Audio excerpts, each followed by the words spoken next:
Welcome back to my vlog. Isang magandang araw sa inyong lahat mula dito sa Lasak City. At ito na nga mga karag-karag ang mga latest kaganapan ngayon na pinagchichismisan ng mga chikadorang chismosa sa social media, ang mga taga-Tacos Area of Responsibility, ang mga taga-Dorimon at ang taga-Black Hole. Naku, warlahan ngayon pala mga karag-karag dahil sa mga ganap na kontrobersiya at pa-issue at pa-iskandalo sa Miss Eco International 2026 na hindi ko kinaya. Na-late na naman ako sa kungkungan.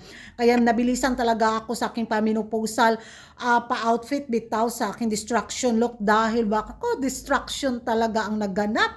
Nanawagan pala ng hustisya ang mga taga-Dorimon dahil nga doon sa nangyari sa kanilang kandidata na nanalo sa pa-voting pero hindi nakapasok sa top 10. Tapos, yung pa-eksena doon, napanood ko yung video mga karag-karag ba.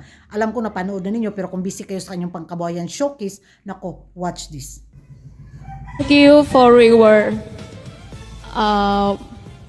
Thank you, National Director. Thank you.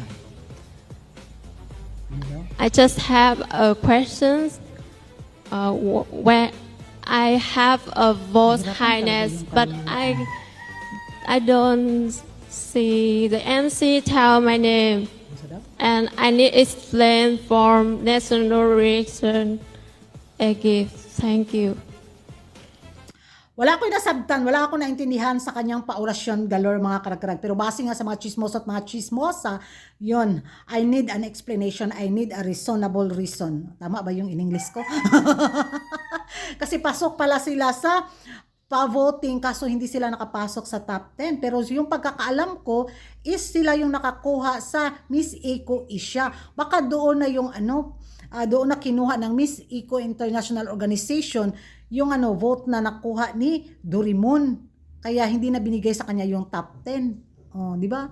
Grabe yung magiging reaction ko mga karag-karag. Grabe yung tapang niya. Talagang hindi siya nahiya. Talagang ipinaglaban niya kung ano yung nararapat at ano yung tama at ano yung explanation na need niyang malaman at maintindihan sa kanyang laban sa Miss Eco International 2026 lalo na sa pa-voting. Kasi nga may naman, malaki yung nagastos ng mga supporters niya, di ba? So at least doon talaga harap-harapan ba sa mismong talaga coronation. So wala nang mga rami pang hanas na kesyo after the pageant is puputak pa siya. Doon na talaga.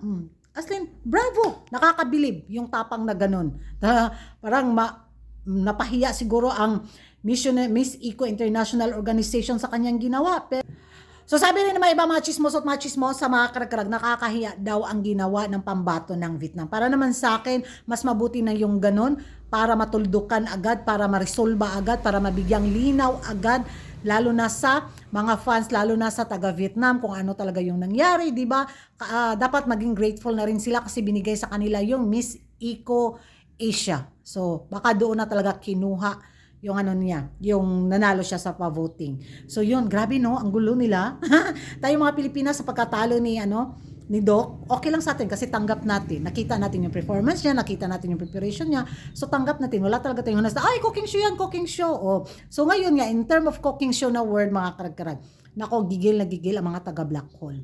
Lalo na rin ang mga taga, Tacos Area of Responsibility sa pagkapanalo ni Mexico. Ay, eto na nga. Daw nakita ng Miss Eco International Organization sa pambato ng Mexico sa mga kandidata nilang pinadala sa taon na to. Sa Miss Eco International 2026 na ang ganda daw ng pambato ng Thailand, ang ganda din ng pambato ng mga taga-ibang Tacos Area of Responsibility. Pero bakit daw kay Mexico binigay yung corona? Nakisabay daw sa uso ang Miss Eco Organization sa pagkorona ng Miss Universe 2025 kay Inday Fatima ba para daw sumikat. So, business is business nga no. Kailangang ilako ng Miss Eco International Organization yung corona nila sa yung target nila ngayon is sa mga Latinas. So nakikita nila na mas maingay ang bansang Mexico dahil nga sa kontrobersiya ni Inday Tima. Kaya andun sila makihati sa ingay na yon. Kaya yun. Strategy ba? Noon sabi pintaw ni mga taga Black Hole at taga Tacos Area of Responsibility. So kung saang bansa yung maingay, doon din sila makisawsaw para yun, happy-happy yung nila, pangkabuhayan showcase. Kahit pa kumuda sila na ay cooking show, wala na. Nakikitaan ng malaking ambag sa ingay ang Mexico, kaya bigay na nila sa Mexico. Kahit pa sabihin nilang hindi paldo yung communication skills ni Mexico sa kanyang Q&A, mga karag-karag sa kanyang winning na sagot daw. Naku, kung hindi rin nyo pa napanood, watch this.